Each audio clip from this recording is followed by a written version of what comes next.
Maths with S में आप सभी का स्वागत है। तो परसेंटेज को हम आगे बढ़ाते हैं।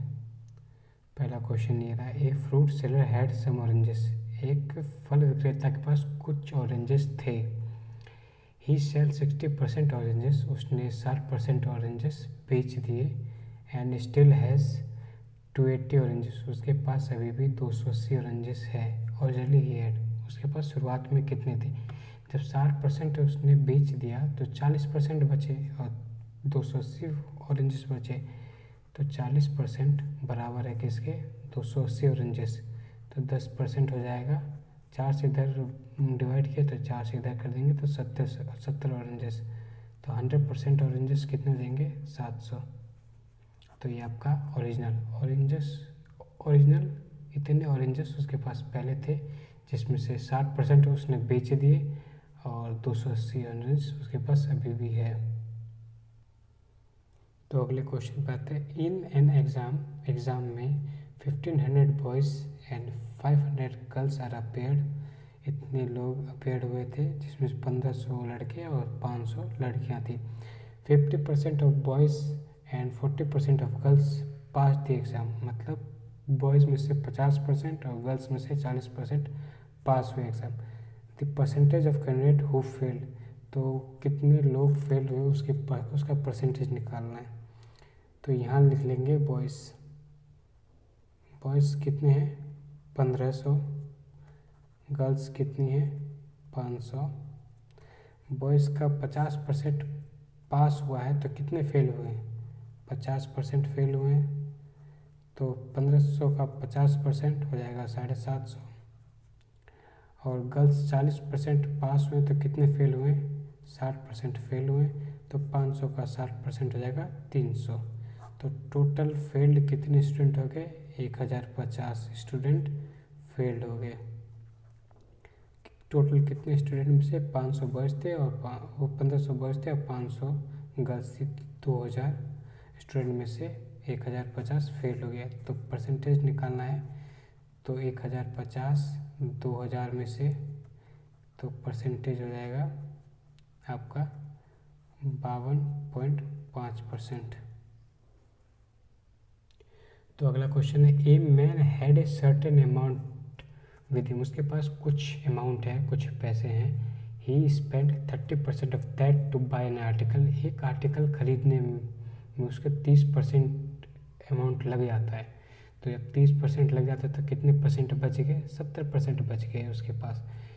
10% of remaining on the transport, 10% जो कि 70% जो बच गए उसमें से 10% वो ट्रांसपोर्ट पे खर्चे करता है। देन ही डिनोट 60 रुपीज़, वो फिर उसके बाद वो 60 रुपये वो डोनेट करता है। If he is a left with a 1200 then amount he spend on the transport is, मतलब अगर उसके पास अभी 1200 रुपये बचे तो उसके वो कितना है उसके पास अमाउंट ट्रांसपोर्ट पे उसने खर्चे किए। इसके 2-3 तरीके हैं। तो बेसिक से स्टार्ट करते हैं। बेसिक क्या कहते हैं हमारे पास कि लेट कर लेते हैं, उसके पास एक्स अमाउंट है। एक्स अमाउंट में से 30% उसने आर्टिकल खरीदने में खर्च किया है, तो कितने परसेंट बच गए उसके पास, 70% बच गए। उसके बाद 10% ऑफ रिमेनिंग, ये रिमेनिंग हो गया। 10% रिमेनिंग वो ट्रांसपोर्ट पे खर्चा करता है, तो कितने बच गए, 90% बच गए। 90% बच गया। उसके पास 1200 तो अभी है उसके पास, लेकिन 60 रुपये उसने डोनेट कर दिए, तो उसके पास कितने रुपये हो गए, 1260 रुपये हो गए।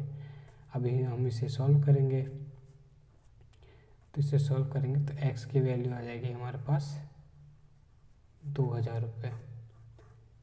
2000 रुपये उसके पास पहले से थे, 2000 पहले से थे, इसका मतलब ये हुआ उसने 2000 में से 70%, 30% खर्च करने के बाद 70% बचे, ये बचे।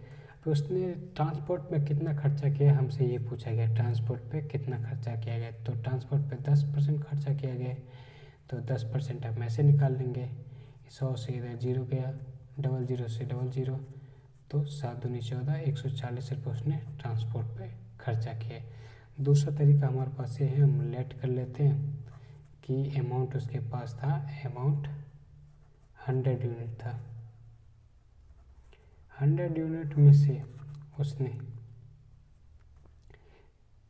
30 यूनिट आर्टिकल खरीदने में खर्चा कर दिया तो बचे 70 यूनिट। तो 70% सॉरी 30 यूनिट तो 70 यूनिट बचे, 70% 70 यूनिट बचे, जिसमें से 70 का 10% कितना होता है? 7 यूनिट।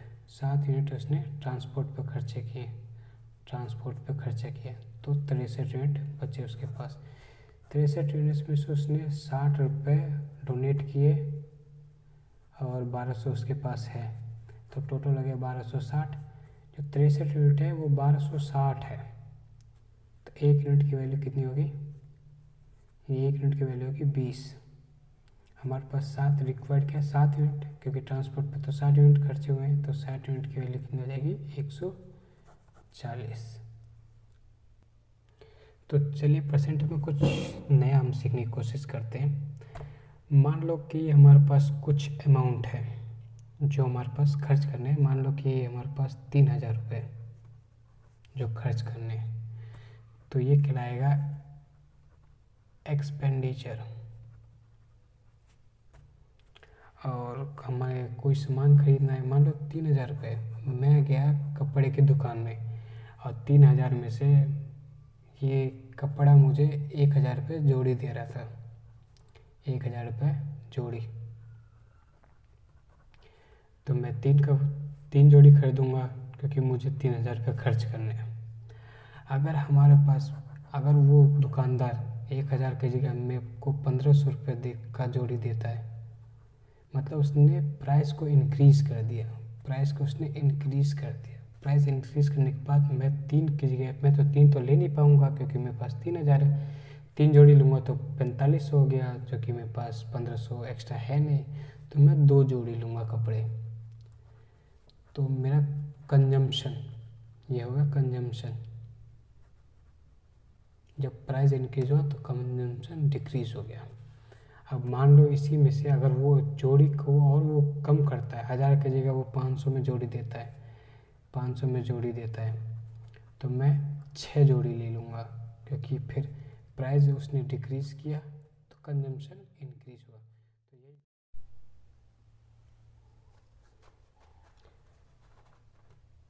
तो एक्सपेंडिचर का फॉर्मूला होता है प्राइस इनटू में कंजम्पशन।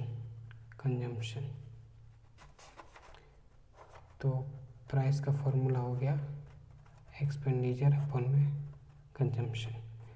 अगर एक्सपेंडिचर कांस्टेंट है, कांस्टेंट मतलब वो चेंज ना हो, तो प्राइस हो जाएगा इन्वर्सली प्रोपोर्शनल टू कंजम्पशन। इसका मतलब प्राइस अगर बढ़ा तो कंजम्पशन डिक्रीज होगा, प्राइस डिक्रीज हुआ तो कंजम्पशन इंक्रीज होगा। तो चलिए आगे क्वेश्चन की मदद से समझते हैं। तो पहला क्वेश्चन यही है हमारे पास, the price of sugar by 20% rise by 20%, by how much percentage should be consumption of sugar be reduce so that the expenditure does not change. मतलब ये कि जो शुगर का प्राइस है, चीनी का प्राइस है, 20% बढ़ गया, तो हम कंजम्पशन कितना परसेंट घटाएं कि एक्सपेंडिचर हमें चेंज ना हो। तो हमें पता है 20% को हम कैसे लिखते हैं, 1/5 के तौर पे। तो यहाँ पे ओल्ड लिख लेते हैं, यहाँ पे न्यू लिखते हैं। तो प्राइस हमारे पास क्या हो जाएगा? प्राइस हमारे पास हो जाएगा कि बढ़ा है 5 में से 1 यूनिट बढ़ा है, तो 5 यूनिट से 6 यूनिट हो गया, ठीक है। अब यहाँ पे कंजम्पशन कितना होगा ताकि हमारा जो एक्सपेंडिचर है वो सेम हो, तो हम इसे उल्टा कर देंगे, 6 5, तो हम मल्टीप्लाई करेंगे तो 30 जो कि बराबर हो गया। तो 6 है, 6 में से 5 हुआ तो कितना, 1 माइनस हुआ 1 यूनिट, तो 1 यूनिट माइनस हुआ कितने में से, 6 में से, गुना में 100 कर देंगे तो 3 ये हो जाएगा 50। तो 16 एंड 2/3%। माइनस का मतलब ये है कि ये डिक्रीज हमें घटाने के लिए कह रहा है। तो 16 सही 2/3% जो है हम रिड्यूस करेंगे कंजम्पशन, जिससे हमारा एक्सपेंडिचर चेंज ना हो। तो चलिए आगे समझते हैं ताकि हमें और आसानी हो। ए फूड प्राइस गो अप, मतलब एक खाने का मूल्य 10% बढ़ गया है, तो कितना कम करें कि कंजम्पशन, कितना कंजम्पशन कम करें कि वो एक्सपेंडिचर जो इंक्रीज ना हो। तो 10% को हम लिखते हैं 1/10।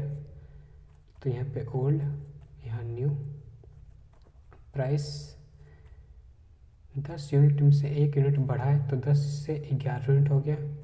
कंजम्पशन हमें डिक्रीज करना है तो 11 से 10 हम रिवर्स कर देंगे। और यहाँ पे एक्सपेंडिचर आप देख सकते हैं, इसे मल्टीप्लाइंग 110, ये भी 110 जो कि बराबर है। तो यहाँ से 1 यूनिट माइनस हुआ है, 1 यूनिट माइनस हुआ है, 1 यूनिट माइनस हुआ है कितने में से? 11 में से। 11 इंटू में 100 तो ये आ जाएगा आपके पास 9, 1/11%। इतना हम कंजम्पशन डिक्रीज करें, जिससे हमारा एक्सपेंडिचर रिमेन्स कांस्टेंट, मतलब बराबर रहेगा।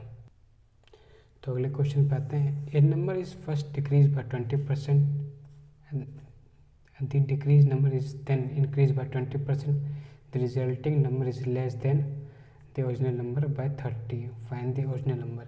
तो इसमें एक फॉर्मूला है कि अगर कोई नंबर है वो पहले डिक्रीज़ हुआ फिर इंक्रीज़ हुआ, या फिर पहले इंक्रीज़ हुआ फिर डिक्रीज़ हुआ, या अगला केस हो सकता है पहले डिक्रीज़ हुआ फिर डिक्रीज़ हुआ, फिर अगली, या फिर एक और केस हो सकता है इंक्रीज़ हुआ या फिर इंक्रीज़ हुआ। तो इसमें एक ही फॉर्मूला निकलता है कि जो 2% है, जो अगर इंक्रीज़ हो रहा है तो दोनों को प्लस कर दीजिए। जैसे मान लें कि पहले 10% इंक्रीज़ हुआ फिर 10% इंक्रीज़ हुआ, तो फॉर्मूला ये बनता है 10 + 10 प्लस में 10 प्लस 10 वो गुना में 10 अपॉन में 100, ये फॉर्मूला बनता है।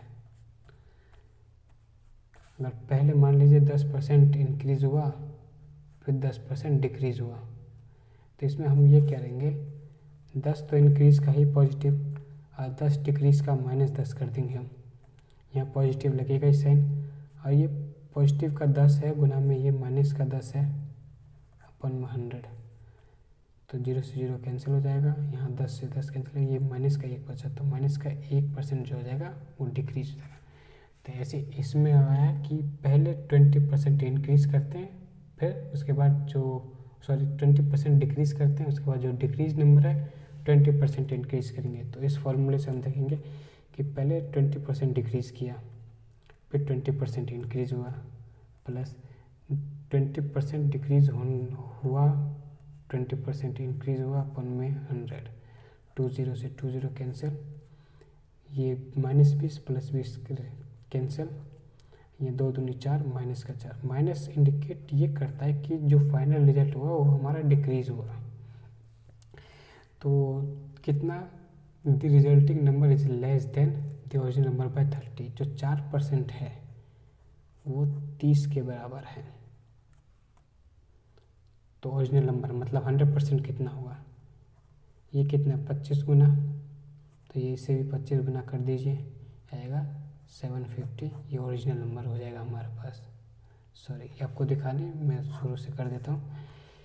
4% 30 के बराबर है, तो 100% जो कि कितना गुना है? 25 गुना, यहाँ पे 25 से गुना कर दीजिए, ये आपके पास आएगा 750, जो ओरिजिनल नंबर हो जाएगा 750।